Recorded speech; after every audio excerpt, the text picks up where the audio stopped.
This record does bring back some fond memories from the summer of 1987. The Outfield, Since You've Been Gone, got that guitar wall of sound in that record, debuting at number 42, the fourth of 10 debuts on my fantasy playlist, July 4th, 1987. They had an excellent drummer. His name was Alan Jackman. The band started in the late 70s. Tony Lewis, the lead singer, and there was John Spinks, the songwriter, Alan Jackman, the drummer. They were in a band called Sirius B. Late 70s, England, a power pop band. But after several rehearsals and playing some gigs, they broke up. They didn't stand a chance against punk rock. Punk rock was developing England in the late 70s. Sirius B, they were going up against groups like the Sex Pistols, the Clash, heavy hitters like Generation X. That was Billy Idol's band. And these guys meant business. They broke up. But these three guys reformed several years later. They called themselves the Baseball Boys, and they developed an all-American sound. That was their reputation. They were playing dates in London and England, and not long after they got back together as the Baseball Boys, they got a deal in America. They had this American sound.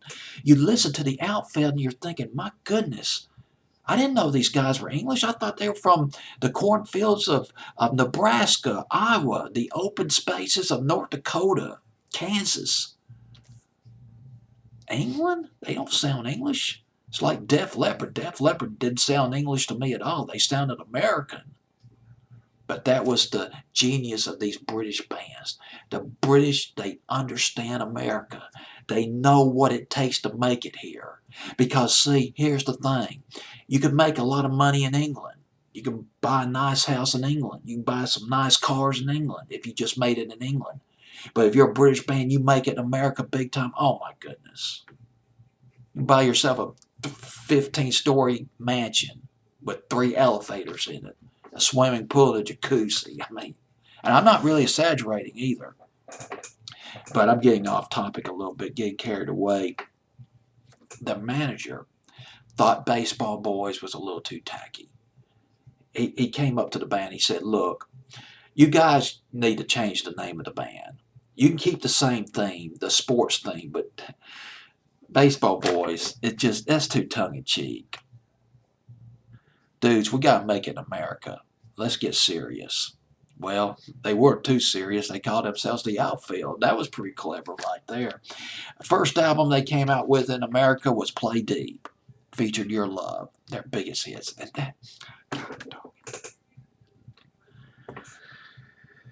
that's the only song by the Outfield that people remember.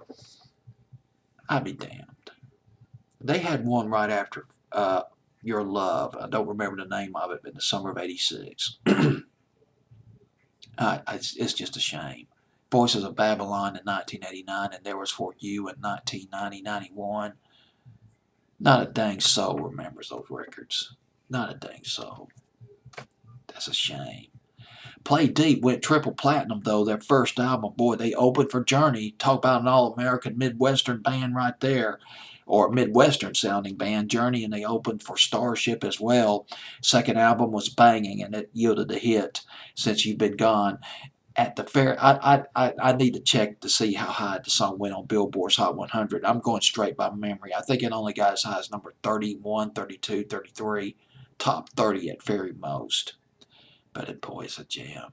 Just some fond memories watching this video on Night Tracks on WTBS back in the summer of 1987. Outfield from England, Since You've Been Gone, at number 42.